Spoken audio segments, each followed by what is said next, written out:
Hi everyone, so good morning. This is a very sudden vlog, but I'm currently having the urge to vlog or gusto ko lang mag-vlog kasi this is going to be a very productive day siguro para sa akin.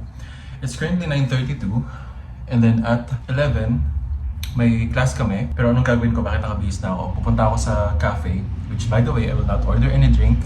I'm gonna have my classmate Jamila to order the drink. Ang subject namin today is gross anatomy.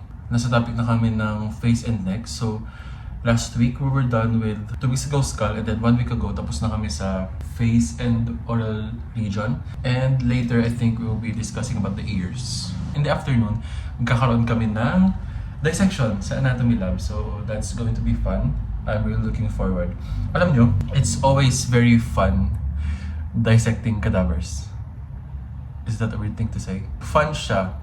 We respect those cadavers because they are our silent teachers. But the fun part about it is that you actually learn something. Na hindi lang siya yung basta anatomage. Hindi siya yung basta digital. You like actually see the organs, the blood vessels, the neurovasculatures in the actual human body. So that alone is a very great experience and it's very fun. I know some med students are still not comfortable with that. Pero as time goes by, masasanay din naman. Like, ako, actually, the very first time we had our anatomy lab, it was a very new experience to us. Imagine those bodies, those silent teachers laying there on those tables. Tapos, like the formalin, it's very strong. So, nung una, mahilo-hilo pa kami, overthink, gano'n. Pero, nung lagi na kami nag-anatomy lab, we find it very fun now. And yeah, that's what's gonna happen today. Later, 11 is our lecture, and then 1 p.m. onwards will be our lab. So, actually, ginagawa ko yung trances ko ngayon sa oral region.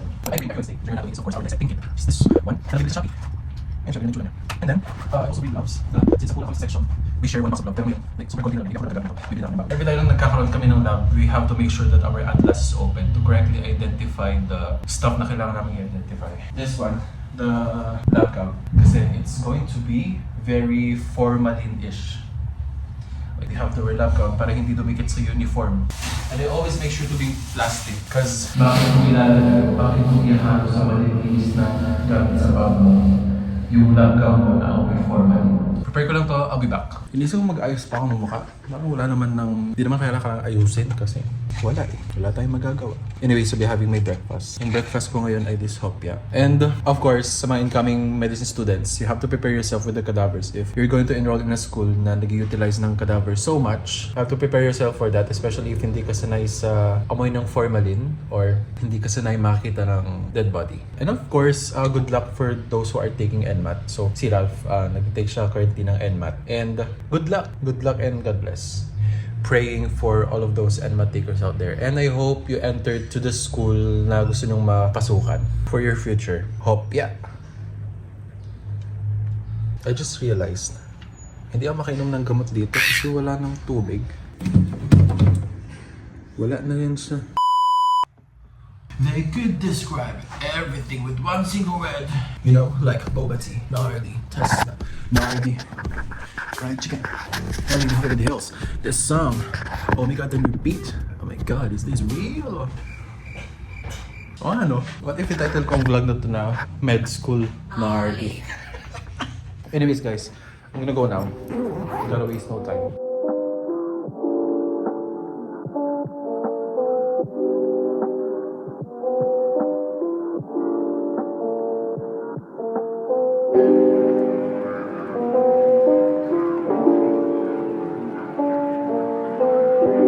On my way to Gigs University. Bye.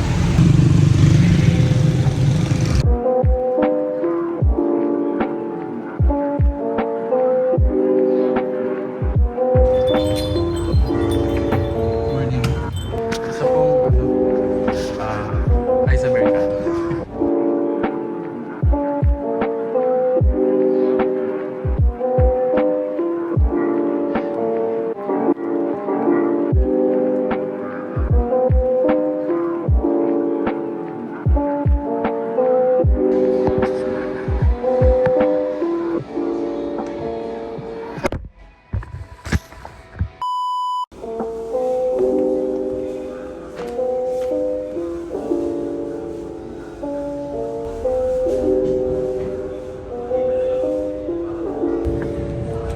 go inside?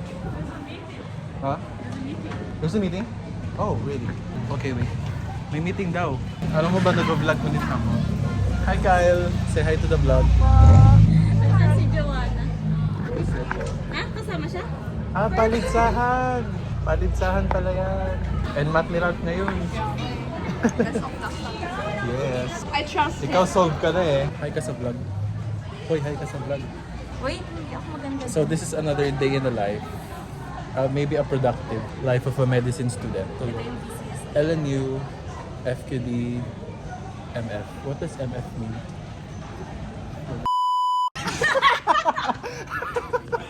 Bastos ka. I know! He left immediately. Where? Huh? No, we would... Doc Adan. Doc Adan is there. Doc, may meetings. Ipapunta pa lang po kami doon. I-check po namin. 7 pages. Sige Doc, i-check po namin yung alumni bulletin. Wala. Gusto naman ito. Pwede ba mag-text? Sure Doc. Wait. Okay. Uy, makadaan ba ako dyan? Possible. Kung saan dito. Gusto ba talaga nila tayong padaanin dito o ayaw? Ay, pwede pala yun. But when you try to hold it, it's like you're holding a small ball. So the problem is the glands of Zeiss are blocked. So it is painful and tender upon palpation. So when you touch it, it's tender. So what's the remedy for it? You have your oral and topical antibiotics. So it can be topical, it can be oral. The stye is actually self-limiting, but it hurts and you have to have it for like 7 days or 2 weeks. So usually we treat it. And if left untreated, it may progress into the chalazion. Inferior rectus. If you want to elevate the eye, you contract. Basically, the right eye is moving to the right, and then the left eye is moving also to the right. And it involves a lack of coordination between the extraocular muscles, which prevents bringing the gaze of each eye. And then they have glasses. So what they do is they try to catch the red light using the prism. By temporal hemi, ano siya? 1.9. Smooth exam. Charot. Doc, may lab po ba later? Yeah, pero I'll ask if you can do another watch. The trifocalization of the bulletin education. Ched. Time starts now. Ano yung isa? Left ed, tapos ched. Ano yung isa? Tatlo daw. Education? Oo. DepEd, CHED, Commission on High... Ay, CHED pala. Ched nga yun eh. Hands up. What the hell? Okay, the correct answer is Department of Education or DepEd, Commission on Higher Education or CHED, Technical Education. Yes, that! IOA. Iniisip ko kung may DOE ba? Department of Education. The Department of Education, DOE. So guys, we're currently on the way sa Mancape to have our lunch.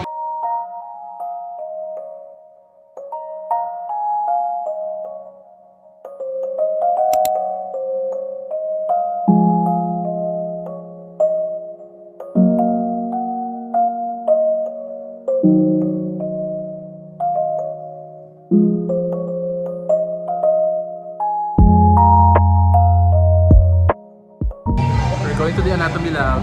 So, anatomy lab namin is on the 5th floor. I'm vlogging again. Oh my God.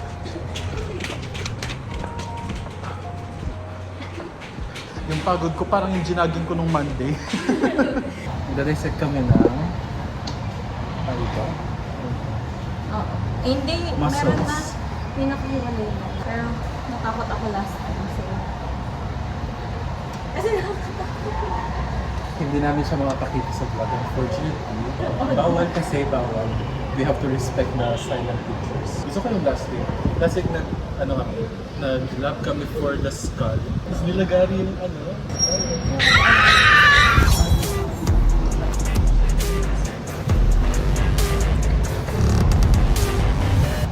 Hindi ko alam kung anatomy lab pa ba to or oven. Microwave oven sa kainit.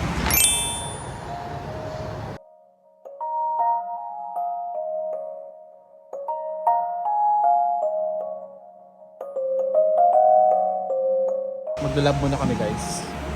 I might blur some here. So, technically hindi pwedeng ipakita to.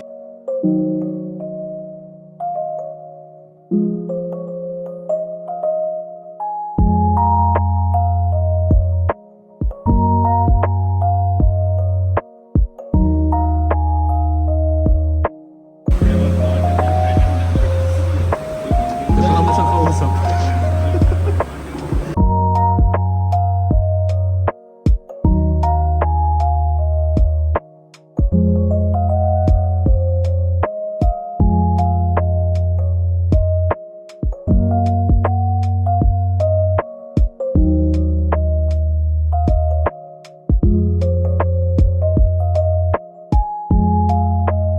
Guys, just like that, we're done. We're done for the day.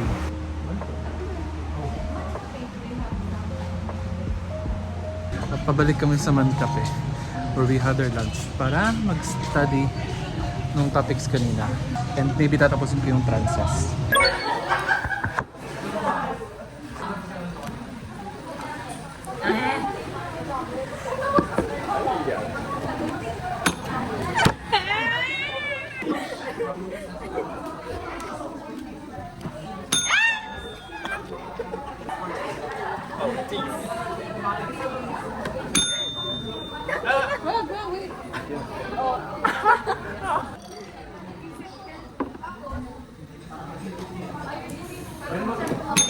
Oh, she got it. Yay.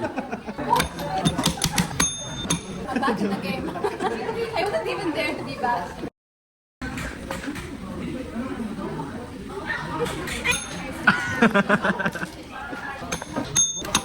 Oh. Oh. It's getting better. It's only 5.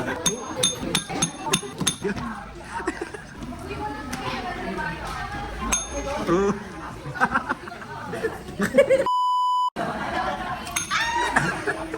Why do you always get the white banana? Ayusin mo, iba, kunin mo yung lahat. Uy, tumingin ka doon kasi. No, it's not.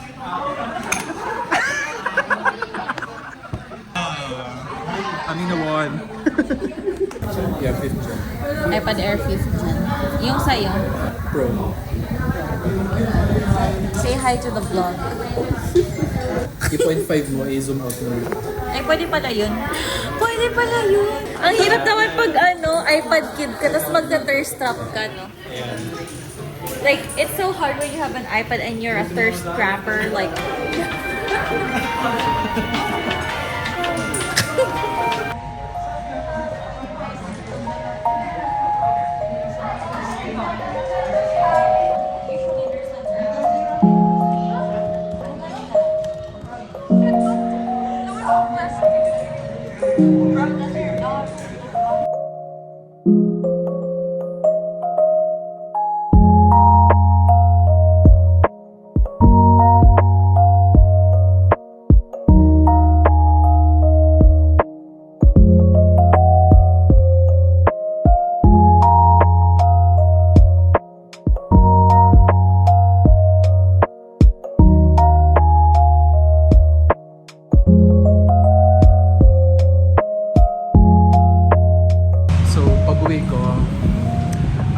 doing Anki's to start preparing for finals. Final season Kahit na. maka 50 Anki cards ka per day, Yeah, kahit na paano. more than enough na yun. Uy, grabe dati. Punta lang tayo sa office, like introduce yourself. Tapos ngayon malapit na tayo mag second year. Tapos na pala yung Bawi season. Guys, back at the dorm.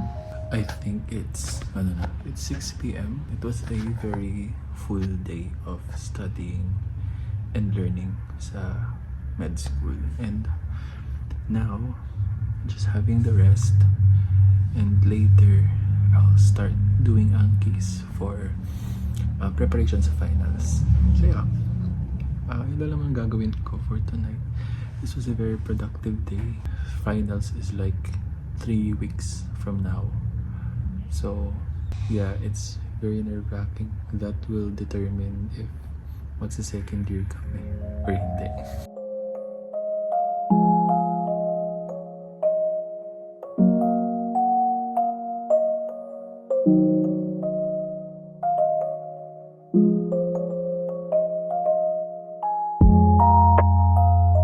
The time is already 12:24. Ayoko na. Alam niyo ba, like, I was literally supposed to sleep na. Na-realize ko na parang sayang naman kung matutulog na ako. Tapos di ko pa nagawa ng Francis yung lecture kanina. So, I told myself, sige, I'm gonna stay up until probably 1:30 para tapusin na kasi nasa mga 60% na rin naman ako. Malapit na rin yung matapos. Yeah, pagtsatsagaan na lang natin pero naiiyak na ako. Guys, wow. Bakit? Tingin ng kapatid ko sa akin. Look at the eye bags, bro. Like, it's eye bagging. The eye bags is eye bagging. Anyways, let's continue. I might eat some cherry apples while doing this, so let's go.